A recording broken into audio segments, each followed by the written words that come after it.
Hello everyone, welcome to channel learn with ease. आज का topic है काउंटिंग रेशियोज का, जिसमें हम सॉल्व करेंगे question number 3 part A and B, chapter 5 DK Goyal की बुक से, class 12 accounts. Online sessions, online classes के लिए आप मुझे स्क्रीन पर दिए गए इस नंबर पर व्हाट्सएप कर सकते हो अपना नाम और क्लास। अगर आप टीएस ग्रेवाल के साथ साथ डीके गोयल बुक को फॉलो कर रहे हो तो टीएस ग्रेवाल के सॉल्यूशंस भी है। इसी चैनल की प्लेलिस्ट को क्लिक करो, डीके गोयल के साथ साथ टीएस ग्रेवाल के न्यू एडिशन के सॉल्यूशंस भी आपको अपलोडेड मिलेंगे। साथ में ही कम्युनिटी सेक्शन में एमसीक्यूज है क्विज की फॉर्मेट में, और एमसीक्यूज के सॉल्यूशन चाहते हो तो वो भी है शॉर्ट्स में। तो बहुत कुछ है चैनल पर, विजिट द चैनल। अच्छा लगे तो शेयर और सब्सक्राइब जरूर करना। क्वेश्चन के दो पार्ट हैं और दोनों में आपको ट्रांजेक्शन्स का एनालिसिस करना सीखना है। तो फर्स्ट ए पार्ट में आपको कहा है कि कंपनी जिसकी करंट रेशियो 2:1 है, और अगर वो ये ट्रांजेक्शन्स करती है तो उसकी करंट रेशियो पर क्या इम्पैक्ट पड़ेगा, यही आपको बताना है। वो घटेगी, बढ़ेगी या कोई चेंज नहीं आएगा, बस इतना ही आपको एनालाइज करना है। लेकिन एनालाइज करने के लिए सीखना होगा, और सीखने के लिए पेशेंस के साथ एंड तक बने रहना होगा। तो फर्स्ट ट्रांजेक्शन है जहां पर आपने, गुड्स का मतलब है स्टॉक, स्टॉक खरीदा क्रेडिट पर, मतलब उधार पर। स्टॉक आपने उधार में खरीदा तो कहां कहां इंपैक्ट आएगा, पहले तो ये सोचो। अगर आप स्टॉक खरीदोगे तो आपका स्टॉक बढ़ जाएगा। Increase in stock, increase in current asset. Stock आपका करंट एसेट का हिस्सा है, तो स्टॉक बढ़ेगा तो करंट एसेट भी बढ़ जाएगी। और आपने उधार में खरीदा तो क्रेडिटर भी बढ़ जाएंगे, और क्रेडिटर बढ़ेंगे तो करंट लाइबिलिटीज बढ़ेगी। तो मान लेते हैं कि आपके यहाँ पर एनालाइज करने के लिए आपको फिगर्स को ज्यूम करना पड़ेगा, अदरवाइज आप एनालाइज नहीं कर सकते। रेशियो दी है 2:1। इसका क्या मतलब है, जितनी करंट लाइबिलिटीज है उसकी दुगनी आपकी करंट एसेट है। तो मान लेते हैं कि करंट लाइबिलिटीज आपकी 10,000 है, तो आपकी करंट एसेट 20,000 होगी। और आपने जो सामान खरीदा है उधार पर वो 1,000 रुपए का, तो 1,000 रुपए का स्टॉक खरीदा तो 1,000 रुपए से आपकी करंट एसेट बढ़ गई, 21,000 की करंट एसेट हो गई, और करंट लाइबिलिटीज भी बढ़ गई 1,000 रुपए से, तो 11,000 की हो गई। तो नई रेशो क्या बन जाएगी आपकी, 21,000 अपॉन 11,000, रेशो 1.91:1। इस ट्रांजेक्शन से क्या हुआ, आपकी जो रेशो पहले थी उससे कम हो गई। आपको कंपैरिजन करना है, पहले क्या थी और अब क्या हो गई, उससे कंपैरिजन करना है। कंपैरिजन कैसे करोगे, करंट लाइबिलिटीज तो उतनी ही, लेकिन करंट एसेट आपकी पहले दुगनी थी, अब कितनी हो गई, दुगनी से कम हो गई। तो ये क्या हुआ, रिड्यूस द करंट रेशियो। क्यों, क्योंकि देर is a change in the current asset and current liabilities by the same amount, लेकिन उसका इम्पैक्ट करंट लाइबिलिटीज पर ज्यादा पड़ा और करंट एसेट पर कम पड़ा। तो करंट लाइबिलिटीज ज्यादा प्रोपोर्शन से बढ़ गई। आप देखो ना, करंट लाइबिलिटीज के लिए 1,000 रुपए बढ़ना 10% बढ़ना है, और करंट एसेट के लिए 1,000 रुपए बढ़ना 5% बढ़ना है, क्योंकि 20,000 का 5% कितना होता है, 1,000 रुपए। तो करंट एसेट तो 5% से बढ़ी, और करंट लाइबिलिटीज 10% से बढ़ गई। तो जिस रेशियो से, जिस प्रोपोर्शन से ये दोनों बढ़े हैं, उनमें चेंज है। लाइबिलिटीज का प्रोपोर्शन ज्यादा बढ़ गया, इस वजह से हमारी रेशियो डिक्रीज हो गई। नेक्स्ट, आपने सामान खरीदा, गुड्स मतलब स्टॉक, और सामान खरीदा, लेकिन अब आपने चेक से पेमेंट कर दी। पेमेंट कर दी मतलब उधार पे नहीं खरीदा। तो स्टॉक खरीदोगे तो स्टॉक बढ़ेगा और करंट एसेट बढ़ेगी। लेकिन आपने पेमेंट की, बेशक आपने चेक से पेमेंट की, तो बैंक का बैलेंस तो घट गया। बैंक का बैलेंस घटेगा तो करंट एसेट भी घटेगी। तो बैंक या कैश दोनों ही आपके करंट एसेट का पार्ट है, तो करंट एसेट आपकी घट गई। तो एक चीज ने आपकी करंट एसेट को बढ़ाया, दूसरी चीज ने आपकी करंट एसेट को घटा दिया। करंट लाइबिलिटी पर कोई चेंज नहीं है। तो मान लेते हैं आपने 1,000 रुपए का स्टॉक खरीदा और उसकी पेमेंट आपने 1,000 रुपए की चेक से की, तो 1,000 रुपए से करंट एसेट बढ़ी और 1,000 रुपए से घट गई, तो 20,000 की करंट एसेट थी, 20,000 की ही रह गई। तो न्यू रेशो क्या हो जाएगी आपकी, 20,000 अपॉन 10,000। क्या चेंज आया, कुछ नहीं।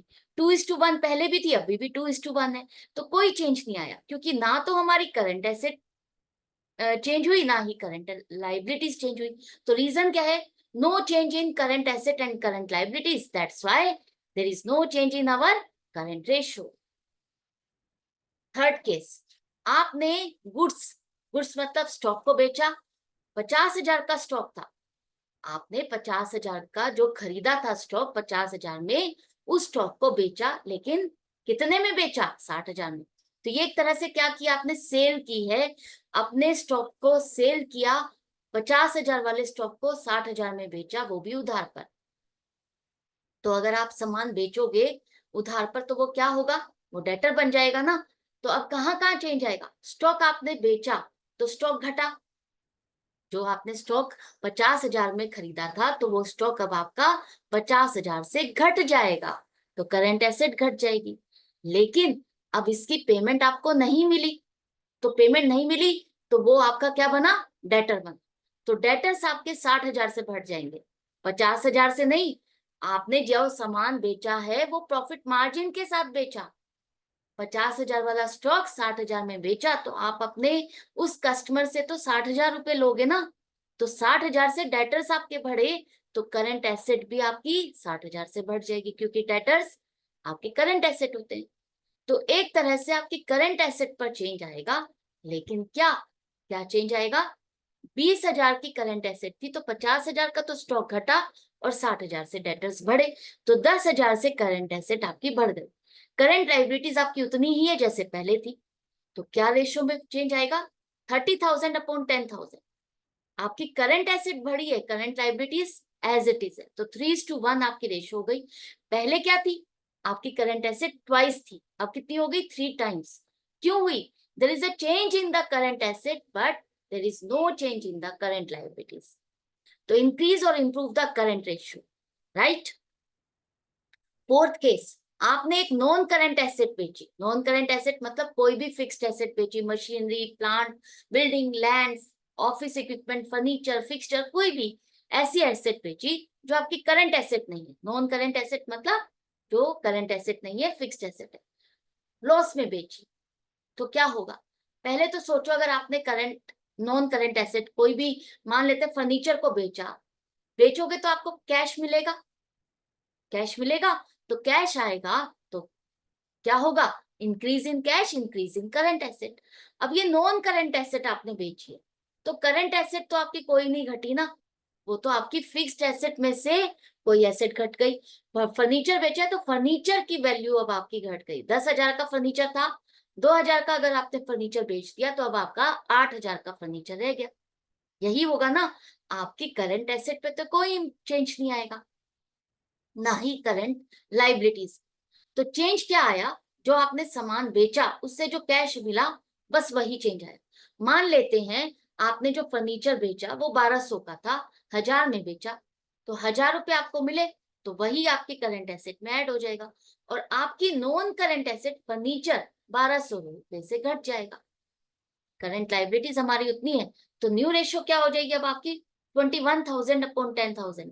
करंट लाइबिलिटीज चेंज नहीं हुई आपकी, तो रेशियो हो गई 2.5:1। पहले से रेशियो इंप्रूव हो गई। क्यों? There is a change, there is a increase in current asset but no change in current liabilities, right. अब आपने borrow money on a promissory note, BP. इसका क्या मतलब है? जैसे आप किसी से सामान खरीदते हो, स्टॉक खरीदते हो, तो वो क्या होता है? आपका क्रेडिटर होता है ना, और आप उस क्रेडिटर को एक नोट लिख के देते हो कि हम 30 दिन में, 60 दिन में पेमेंट कर देंगे, तो वो बिल्स पेबल बन जाता है। उसी तरह से आपने किसी से पैसा उधार लिया और उसको एक नोट लिख के दिया कि मैं इतने दिन में पेमेंट कर दूंगा, तो पैसा उधार लिया तो क्या होगा? Increase in cash, increase in current asset. लेकिन आपने साथ में एक लाइबिलिटी भी अटैच कर ली, बिल्स पेबल लिख के दिया कि मैं इतने दिन में पेमेंट कर दूंगा। तो लाइबिलिटी क्या है? ये करंट लाइबिलिटी। अगर आप 30 दिन, 60 दिन, 90 दिन की लिख के दे रहे हो कि मैं इतने दिन में पेमेंट कर दूंगा, तो वो करंट लाइबिलिटी है। तो increase in BP, increase in current liability.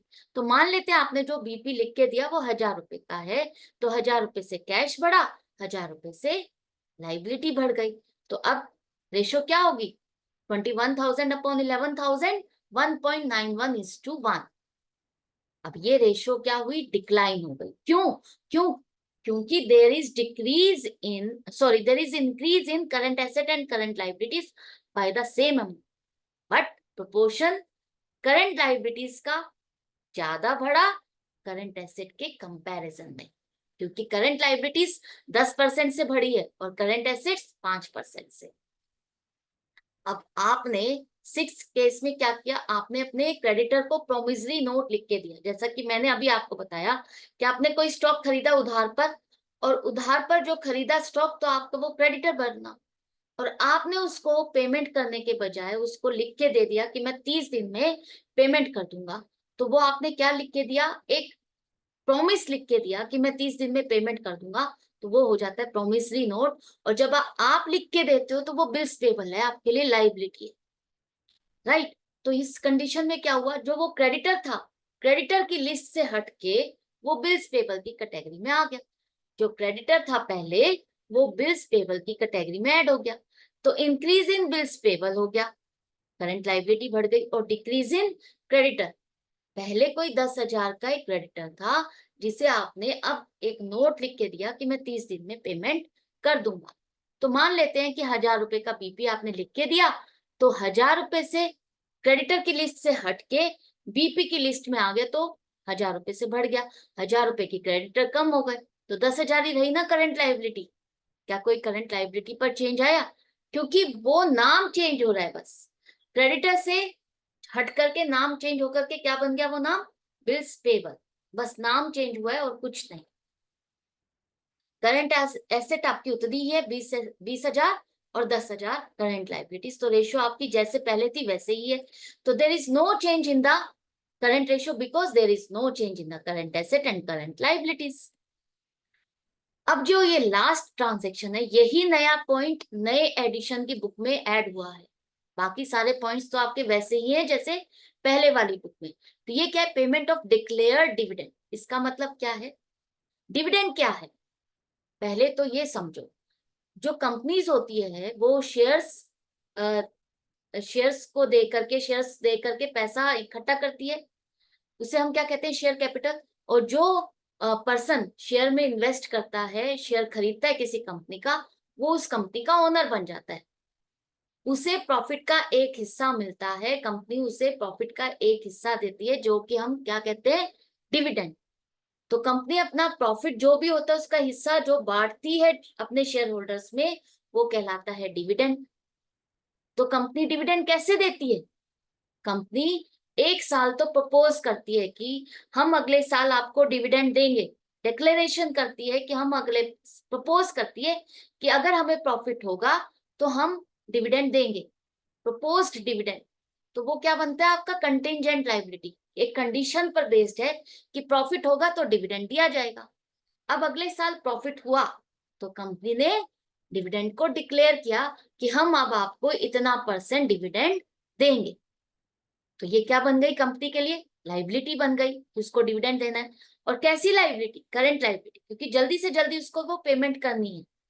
तो वो करंट लाइबिलिटी की अब आप पेमेंट करोगे तो कहाँ इंपैक्ट आएगा, एक तो कैश घट जाएगा, कैश घटेगा तो करंट एसेट घटेगी, और लाइबिलिटी की पेमेंट कर रहे हो तो लाइबिलिटी घट जाएगी, करंट लाइबिलिटी घट गई। अनक्लेम्ड डिविडेंड, अनपेड डिविडेंड, ऐसा कुछ आपने लिखा हुआ देखा है ना कंपनी की बैलेंस शीट के फॉर्मेट को समझते हुए, तो वो कहाँ आता है आपका, अदर करंट लाइबिलिटीज में, करंट लाइबिलिटीज के अदर करंट लाइबिलिटीज के पार्ट में वो कवर होता है। तो जब आप उसकी पेमेंट कर दोगे तो करंट लाइबिलिटी कम हो जाएगी। तो मान लेते हैं 1,000 रुपए का आपने डिविडेंड पे किया, तो करंट एसेट भी 1,000 रुपए से घट गई, करंट लाइबिलिटी भी 1,000 रुपए से। तो नई रेशियो क्या होगी, 19,000 अपॉन 9,000, 2.11:1। अब ये रेशियो पहले से बढ़ गई, करंट एसेट आपकी पहले दुगनी थी, अब 2.11 टाइम्स है। क्यों? क्योंकि आपकी जो करंट एसेट और करंट लाइबिलिटीज है वो सेम अमाउंट से डिक्रीज हुई, लेकिन उसका प्रोपोर्शन किस पर ज्यादा पड़ा, आपकी करंट लाइबिलिटीज 10% से घटी और करंट एसेट 5% से घटी है। तो अगर डिनोमिनेटर ज्यादा घटेगा तो आपकी रेशियो इंप्रूव होगी। अब इसी तरह से पार्ट बी में आपको कुछ ट्रांजेक्शन्स दी है। यहाँ पर कंपनी की रेशियो 2.5:1। आपको बताना है इन ट्रांजेक्शन का इस रेशियो पर क्या चेंज आएगा। तो फर्स्ट ट्रांजेक्शन है payment to trade payables. Trade payables का मतलब आपके क्रेडिटर्स और बिल्स पेबल दोनों मिलकर के आपके ट्रेड पेबल कहलाते हैं। तो अगर आप पेमेंट करोगे किसी लाइबिलिटी की, ट्रेड पेबल्स आपकी करंट लाइबिलिटी हुआ ना, क्रेडिटर और बिल्स पेबल आपकी करंट लाइबिलिटी है। तो अगर आप किसी लाइबिलिटी की पेमेंट करोगे तो क्या होगा, एक तो कैश घटेगा, कैश घटेगा तो करंट एसेट घटेगी, और ट्रेड पेबल्स की पेमेंट करोगे तो करंट लाइबिलिटी भी घट जाएगी। तो यहाँ पर आपको रेशियो दिए 2.5:1। इसका मतलब है जितनी करंट लाइबिलिटीज है उसकी 2.5 टाइम्स आपकी करंट एसेट है। तो हमें एज्यूम करनी पड़ेगी फिगर कि 10,000 अगर करंट लाइबिलिटी है तो 25,000 हमारी करंट एसेट है, और जो हमने ट्रेड पेबल की पेमेंट की वो 1,000 रुपए है। तो पेमेंट की तो 1,000 रुपए से करंट एसेट घटी, 1,000 रुपए से करंट लाइबिलिटी घट गई। तो न्यू रेशियो क्या बन जाएगी, 24,000 अपॉन 9,000 इंप्रूव हो गई, रेशियो बढ़ गई। कैसे, 2.67:1। पहले थी 2.5 टाइम्स आपकी करंट एसेट, अब हो गई 2.67 टाइम्स आपकी करंट एसेट। क्यों, because there is a decrease in the current asset and current liabilities by the same amount, but the proportion of change in the current liability is more than the current asset, क्योंकि current liabilities 10% से घट रही है और current asset 5% से। तो जब denominator ज्यादा घटेगा तो हमारी रेशियो इंप्रूव होगी। Sale machinery against cheque. अब पहले तो ये देखो, मशीनरी आपकी करंट एसेट है या नहीं, करंट एसेट नहीं है, ये तो नॉन करंट एसेट है। लेकिन इसको बेचने पर आपको क्या मिलेगा, पैसा मिलेगा। बेशक वो चेक मिला है आपको, बैंक का बैलेंस बढ़ेगा, तो बैंक का बैलेंस बढ़े या कैश बढ़े एक ही बात है, तो वो आपके लिए क्या है, करंट एसेट है। कैश या बैंक बैलेंस बढ़ेगा तो करंट एसेट बढ़ेगी ना। मशीनरी को बेचोगे तो आपकी करंट एसेट पर कोई चेंज नहीं आएगा, वो तो नॉन करंट एसेट, मशीनरी जितने की थी उतने में से कुछ वैल्यू घट जाएगी। तो मान लेते हैं आपने 1,000 रुपए की मशीनरी बेची, तो 1,000 रुपए का आपको चेक मिला जो कि आपने बैंक में जमा किया, तो आपका बैंक का बैलेंस बढ़ गया। तो 25,000 से 26,000 आपकी करंट एसेट हो गई, लेकिन करंट लाइबिलिटीज उतनी ही है। तो क्या इंपैक्ट आया, आपकी करंट रेशियो पहले से बढ़ गई, 2.6 टाइम्स आपकी करंट एसेट हो गई। तो क्यों हुई, क्योंकि आपकी there is a change in the current asset but no change in the current liabilities. तो जब डिनोमिनेटर आपका चेंज नहीं हुआ, वो तो प्रोपोर्शन उसका कम हो गया, बल्कि आपकी करंट एसेट बढ़ गई लेकिन करंट लाइबिलिटीज नहीं बढ़ी, वही उतनी ही रही, तो आपकी रेशियो इंक्रीज और इंप्रूव होगी। Sale of inventory at loss on credit. Inventory का मतलब है स्टॉक, सेल ऑफ स्टॉक मतलब आपने सेल किया, जो आपका बिजनेस है वही आपने उसका स्टॉक सेल किया, लेकिन लॉस में किया, और वो भी उधार पे। तो क्या होगा, अगर आपने सेल की तो स्टॉक घट जाएगा, स्टॉक घटेगा तो करंट एसेट घटेगी।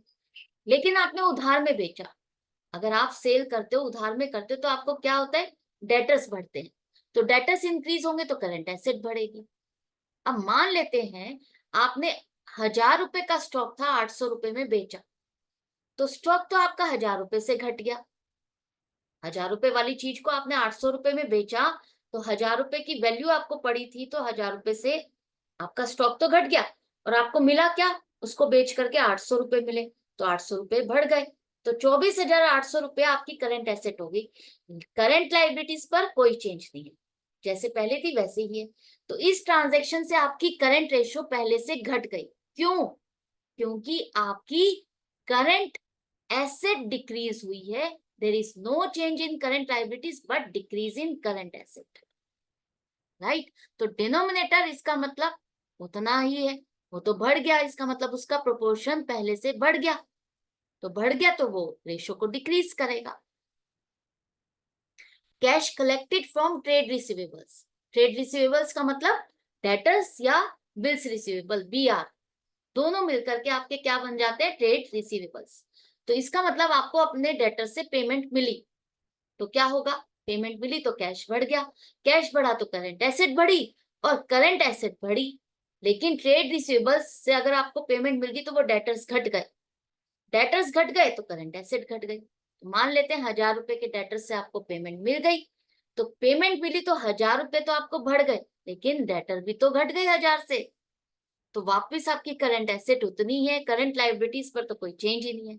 तो रेशियो जैसे पहले थी 2.5 उतनी ही है, 2.5:1। There is no change in the current ratio, why, because there is no change in the current asset and current liabilities. I hope it is clear. Next है B R dishonoured. B R क्या होता है? Bills receivable. जब आपका debtor आपको लिख कर देता है कि वो इतने टाइम पीरियड बाद आपको पेमेंट कर देगा, इतने टाइम पीरियड में आपको वो पेमेंट कर देगा, लेकिन जब वो पेमेंट नहीं करता तो वो क्या हो जाता है? डिसऑनर हो जाता है। तो क्या हम उस डेटर को छोड़ देते हैं? नहीं छोड़ते ना, पेमेंट तो हमें लेनी ही है। अब वो बीआर की कैटेगरी से हट करके वापस से आपका डेटर बन जाएगा। तो चेंज क्या हुआ? Increase in debtor. बीआर से हट के वो अब क्या बन गया? डेटर बन गया वापस। पहले डेटर से वो बीआर बना, अब बीआर से वापस डिसओनर हो गया तो डेटर बन गया, क्योंकि हम पेमेंट तो अपनी लेंगे ही लेंगे ना। तो increase in debtors, increase in current asset. Decrease in BR, dishonour हो गया तो वो तो खत्म ही हो गया। हमने कहा ठीक है नहीं दिया नहीं दिया, लेकिन पेमेंट तो हम लेंगे ही। 30 दिन में नहीं दी, 60 दिन में तो कर दोगे। तो decrease in BR, decrease in current asset. मान लेते हैं 1000 रुपए का बीआर था जो डिसओनर हो गया, तो 1000 रुपए से आपकी करंट एसेट बढ़ी और 1000 रुपए से ही करंट एसेट घट गई। करंट लायबिलिटी कोई चेंज नहीं है। तो जो रेशियो आपकी पहले थी वैसे ही है, 2.5:1। क्यों? Because there is no change in current asset and current liabilities. Issue of shares. Issue of shares का क्या मतलब है? आपने शेयर्स इश्यू किए, लोगों को ऑफर किया कि वो शेयर्स में इन्वेस्ट करें। अब लोग अगर इन्वेस्ट करेंगे तो क्या होगा? आपके पास पैसा आएगा, पैसा बैंक का बैलेंस बढ़ेगा, तो बैंक का बैलेंस बढ़ेगा तो इंक्रीज इन करंट एसेट।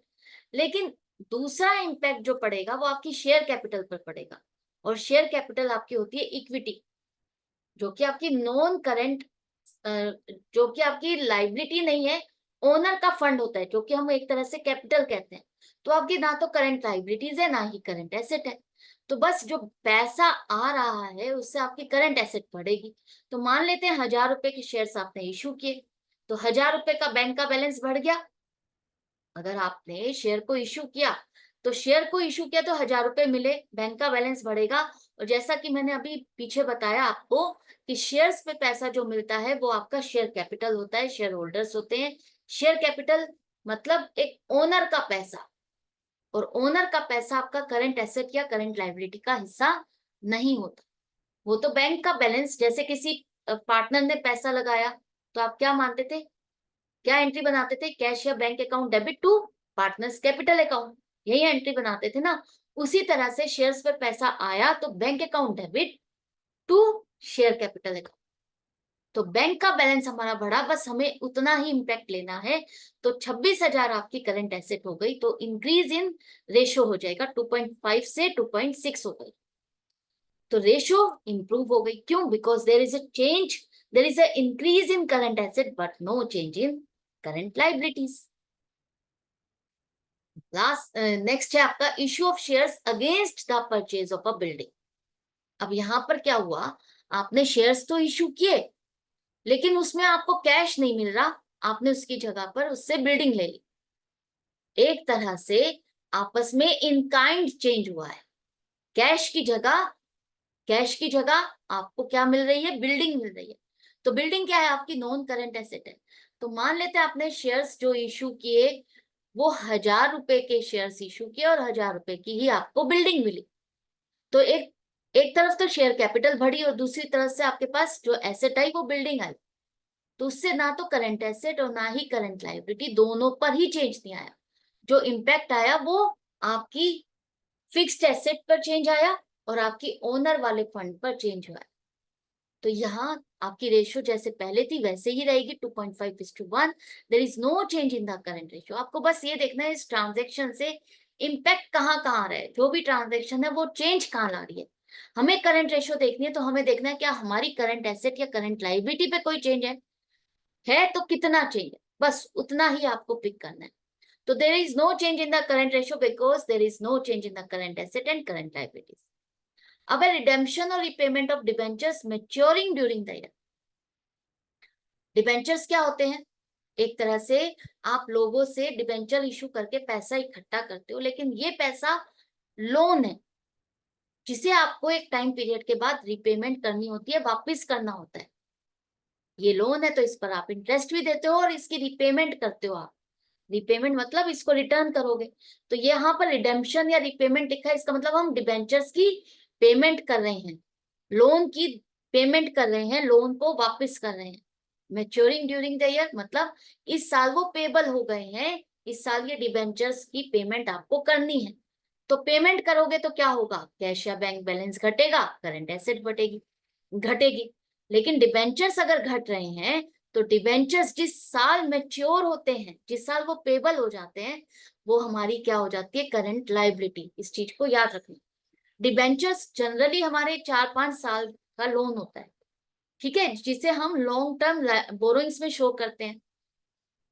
लेकिन जिस साल वो पेबल हो जाते हैं, जिस साल वो मैच्योर होते हैं, उस साल आप जब इसको पेमेंट दिखाते हो, विद इन 12 मंथ्स जब वो पेबल हो जाते हैं बैलेंस शीट से, तो वो हमारी करंट लायबिलिटीज का पार्ट हो जाता है।